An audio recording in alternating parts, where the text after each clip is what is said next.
अस्सलाम वालेकुम तमाम स्टूडेंट। एमसीक्यूज आपकी खिदमत में हाजिर है और स्टैटिकल चैप्टर है इंफॉर्मेशन हैंडलिंग और एक नया पार्ट आपके सामने पेश किया जा रहा है। और आज के एमसीक्यूज के अंदर जो खास बात है वो दो बातें, एक वो कि जो पॉइंट आने के चांसेस हैं वो भी थोड़ा सा आपसे डिस्कस करेंगे और कुछ पॉइंट्स ऐसे हैं जो कि एग्जाम के अंदर बार बार आते हैं लेकिन वो अक्सर बच्चों को उनका सोल्यूशन सेट निकालना नहीं आता। तो चलते हैं एमसीक्यूज के ऊपर। तो पहली एमसीक्यूज है जिसमें आप लोगों ने याद रखना है कि यहां पे लिखा है कि measure of central tendency gives a picture of whole dash. अब बेसिकली ये होता है कि सेंट्रल ऑफ टेंडेंसी का मतलब एवरेज भी होता है और एवरेज के अंदर स्टैटिकल कई मेथड्स होते हैं। बुनियादी तौर पे 5 मेथड्स होते हैं लेकिन एवरेज या सेंट्रल ऑफ टेंडेंसी कहा जाता है। और बेसिकली इसका प्रोसेस ये होता है कि यहाँ पे इसका ऑप्शन पॉपुलेशन आएगा, क्योंकि पॉपुलेशन के ऊपर ही हम एवरेज, मॉड और मीडियन यानी कि सेंट्रल ऑफ टेंडेंसी यहाँ एवरेज फाइंड आउट करते हैं। तो आंसर आपको बता दिया गया है, बस आपका काम है इसे याद रखें। और एक सेकंड पॉइंट है जो, और उसमें तरीका का ये होता है जैसे यहाँ पे अगर लिखा हो dash equals to range upon H, तो इस सूरत में इसका आंसर जो है नंबर ऑफ क्लासेस आएगा। चूंकि इस तरीके से number of classes find out हो जाती हैं और चूंकि चैप्टर बहुत बड़ा है तो बहुत सारे तरीके का दिए हुए हैं। तो फ्रीक्वेंसी डिस्ट्रीब्यूशन बनाते हैं तो बाद में उन्होंने साइज ऑफ क्लास इंटरवल दिया होता है, कभी क्लासेस का साइज पता करने का तरीकाकार होता है।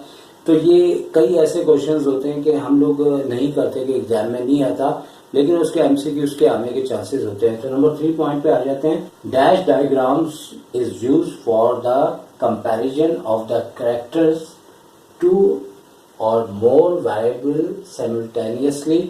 अब यहाँ पे कहा यह जा रहा है कि हमारे पास जो है वो मुख्तलिफ किस्म के ग्राफ्स बनते हैं, डायग्राम्स बनती हैं और इसके अंदर जो है वो मुख्तलिफ किस्म की खुसूसियात को बयान किया जाता है और अलग अलग करके बयान किया जाता है। और हमारे पास बहुत से ग्राफ, पाई डायग्राम, हिस्टोग्राम।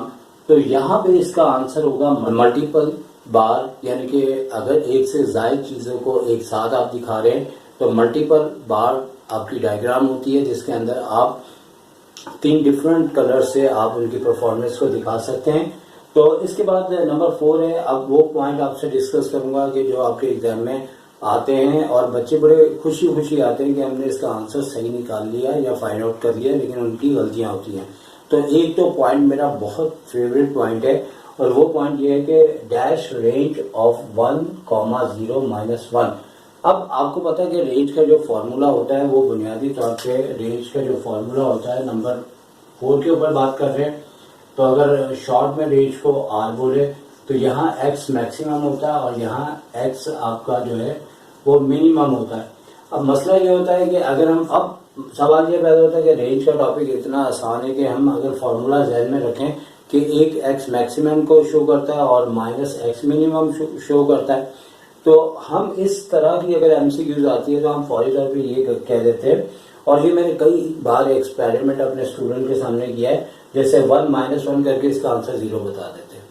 100 स्टूडेंट होंगे तो 70% इसका आंसर गारंटी के साथ चेक कर लीजिएगा 0 देंगे। लेकिन क्या है कि वो जल्दबाजी करते हैं और हर एमसीक्यूज के चंद अंदाज में ऐसा तरीकाकार होता है कि आप डॉज कर जाते हैं, क्योंकि आप जल्दबाजी करते हैं।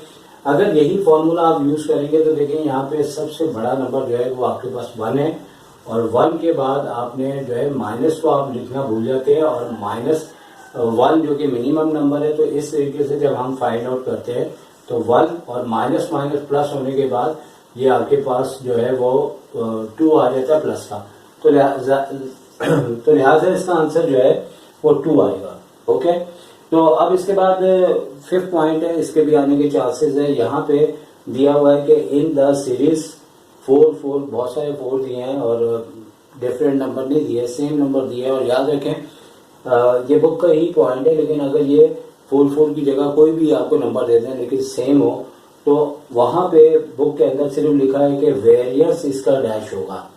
मैं आपसे ये कहता हूँ कि सिर्फ वेरियस तक बात ना रखे, वेरियस हो या स्टैंडर्ड डेविएशन, मैंने शॉर्ट में लिखा है एसडी, मतलब स्टैंडर्ड डेविएशन और रेंज, ये तीनों जो है ये डिस्पर्जन को शुरू करते हैं। डिस्पर्जन को भी आपने याद रखना है कि डिस्पर्जन के अंदर जिस तरह सेंट्रल ऑफ टेंडेंसी का ऊपर और उसमें आपके 3 टॉपिक्स डिस्कस करते हैं, तो यहाँ एक डिस्पर्जन होता है जिसमें रेंज, स्टैंडर्ड डेविएशन और वेरियंस होता है। अगर आपको यहाँ डिस्पर्जन दे दें या आपको by name variance, standard deviation, range दे दें, तो याद रखें कि हर नंबर अगर सेम है तो विदाउट फॉर्मूला यूज किए हम इसका आंसर 0 लिखेंगे, क्योंकि वजह यह है कि ना मैक्सिमम भी 4 है, मिनिमम भी 4 है, तो 4 में से 4 को लेस करेंगे 0 आएगा। लेकिन स्टैंडर्ड डेविएशन और वेरियंस का चूंकि फॉर्मूला यूज करते हैं तो वो तो काफी लेंथी प्रोसेस चलता है, लेकिन आपने अगर उस चक्रों में पड़ गए तो आप अपना टाइम जाया करेंगे। तो सबसे जो लास्ट और इस चैप्टर का आखिरी पॉइंट है, ये आपके 10 ईयर में 2 time 3 time same to same repeat हुआ है। हो सकता है कि अभी भी सेम दे दें, लेकिन ना भी दें हम आपको समझा देंगे। अर्थमेटिक मीन डायरेक्ट मेथड से होता है, जिसकी हाल ही में आपको वीडियोस हमने पेश की, और शॉर्टकट मेथड, कोडिंग मेथड, ये 3 मेथड होते हैं। तो डायरेक्ट मेथड एग्जाम के अंदर कभी उन्होंने मेथड मेंशन नहीं किया, बच्चे डायरेक्ट को यूज करते हैं।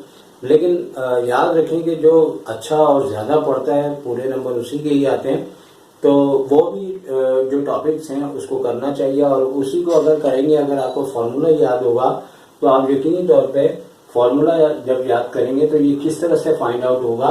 तो हमारे पास नंबर 6 में जो है वो फॉर्मूला है, वो आपका डिफरेंट है, शॉर्टकट का है। इसमें आपको किस तरह से बताया हुआ है फॉर्मूले में कि यहाँ एक्स एवरेज है, ए आपका जो है एक कांस्टेंट नंबर होता है और नंबर में से सिलेक्ट करते हैं, और यहाँ पे सिग्मा डी अपॉन यहाँ एन होता है।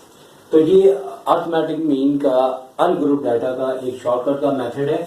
अब आपने करना क्या होता है कि जो आपको एक्स एवरेज मालूम करना, ए जो है यहाँ पे डायरेक्ट दिया हुआ है जो कि 25 है, और इसी तरह सिग्मा डी जो है वो आपको डायरेक्ट दिया 125 है। तो 125 को आपने n से डिवाइड करना है, और n आपको 5 दिया हुआ है, तो जब इससे कैंसिल होगा तो 25 प्लस 25 आपका 50 हो जाएगा। इस तरीके से इस चैप्टर की मोस्ट इम्पोर्टेंट एमसीक्यूज आपको कंप्लीट कर दी है। तो अब आपसे मैं इजाजत चाहूंगा। टेक केयर, अल्लाह हाफिज।